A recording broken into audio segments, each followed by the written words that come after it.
Today I want to talk about rest and why you need to take recovery between your training sessions and between your harder training weeks.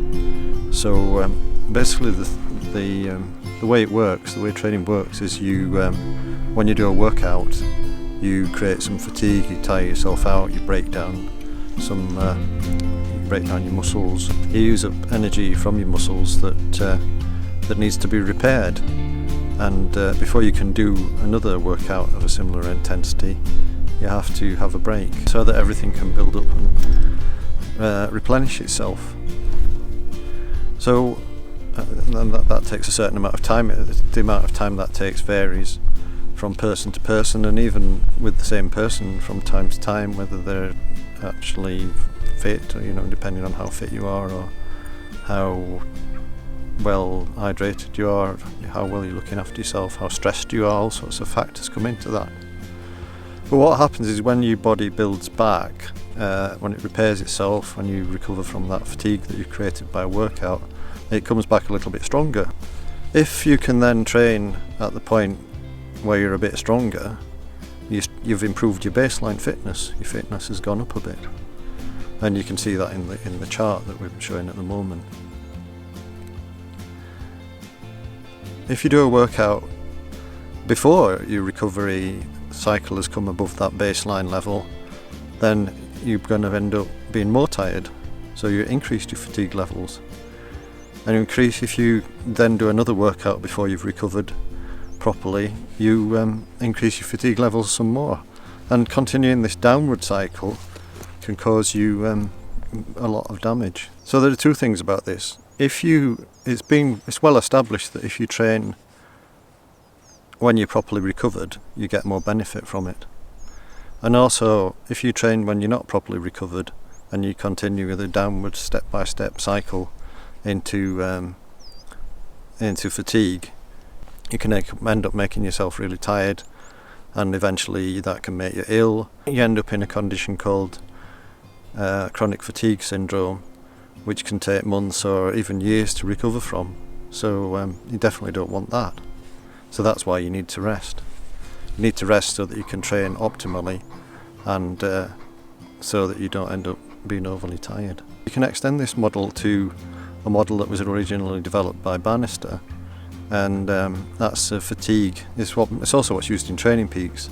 So it's got three parameters: fatigue, fitness, and form or readiness to perform. And the theory is that when you perform a workout, you create fatigue and you create fitness, and the fitness wears off and the fatigue wears off as well as you get less tired. But fortunately the fatigue wears off quicker than the fitness, so you end up going above the baseline. Your readiness to perform goes above that baseline, and if you train again when you're above that baseline, you reach another level of fitness. Your fitness goes up a little bit. As you can imagine, you're starting from a little bit higher up, and you can work a little bit harder. Then your fatigue decays again faster than your fitness, and you reach a new baseline. And stepping up this workout or load recovery cycle gives you step-by-step levels of fitness. Once again, if you do too much, if you train before you properly recovered, you'll end up just getting more and more tired, and that won't work for you. So how much recovery do you need? Well, you need to have enough recovery so that you can train at your required level. If you're trying to build your power or your pace at your VO2 max, then you need to be able to work at close to the power or pace at your VO2 max for a significant period of time. And if you can't do that, then you can't train that energy system.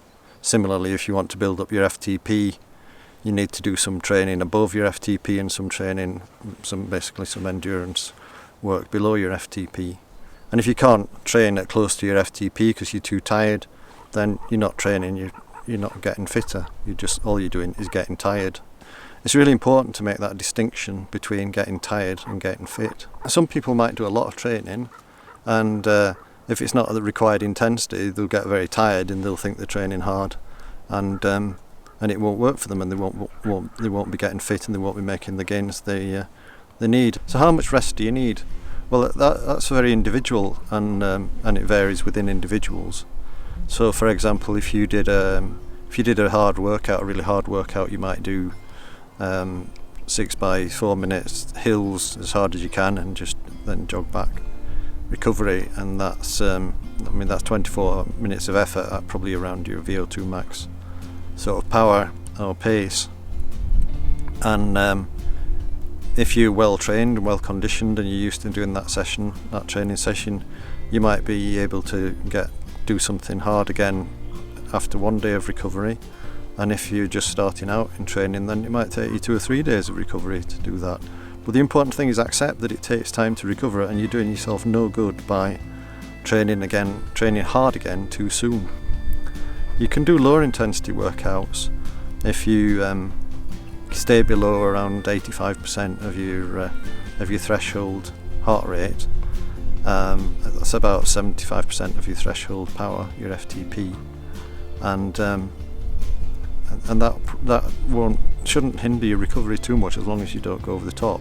Just be sensible about it. So one thing you can do is slot in these easy endurance type training sessions in between your harder workouts, so that you're still building up your aerobic condition, you're building up your aerobic fitness, but you're not hampering your recovery or your ability to perform again at higher intensity.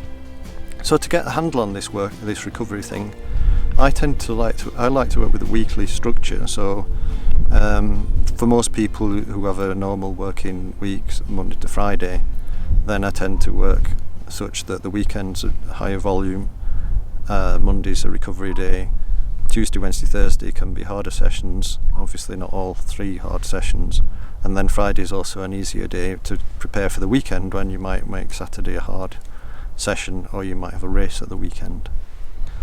So if you do that, if you always do that, or something similar to that, it means that you can start to play around with the sessions that you do, the workouts that you do, and the recoveries that you have. So what I might do is have a high intensity session. The highest intensity session of the week would probably be on a Tuesday or a Wednesday.